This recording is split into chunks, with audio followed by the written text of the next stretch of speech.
This is exciting. I'm standing in one of the most ecology-minded car factories in the world, the McLaren Technical Center.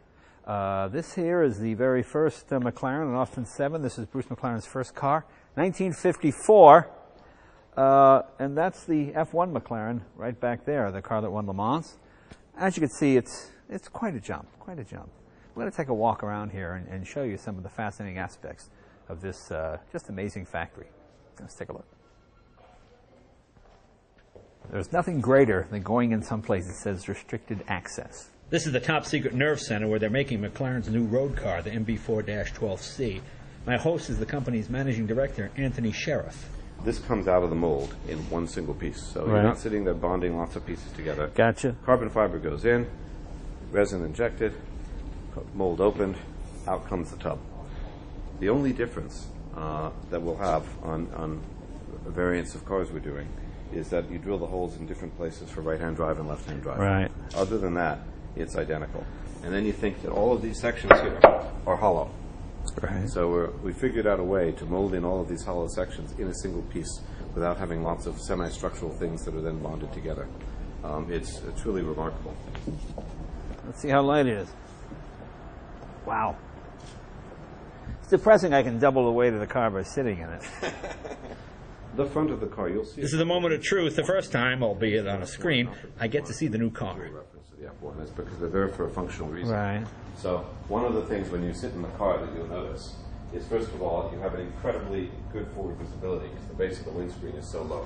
Yeah. That's a trait of the F1 that we wanted to keep. And you know, it's so much more flowing. I expected some really angular looking thing, which I don't care for. I really liked it. It looks like it was drawn by hand, which is what I like. Then it's back downstairs to see the real thing. Well, almost. This is the final prototype, what they're calling the P11. Yeah, it's terrific. Oh, very impressive, yeah. The finished car has some new details, and the front end is done by my buddy, Frank Stevenson. I love the emblem. It breaks it up and it works. This is one of the first prototypes of the new P11, and I own one of the original McLaren F1s, and I can see that that is sort of the ancestral father of this car. Although it's not a continuation of that car in any way, there are little hints of McLaren throughout it. And fantastic car, 7-speed gearbox, everything nicely laid out, certainly comfortable enough. The dash right in front of you there, speedometer down here in this corner. The tachometer is the most important gauge really in this whole thing. And here it only goes about 7.5. The actual red line in this car is almost 9,000 RPM, which is very exciting. Satellite nav and all your radio and all that goes right here. It feels light. It feels tight. Here's your controls right here for your 7-speed gearbox. 7 speeds, pretty amazing.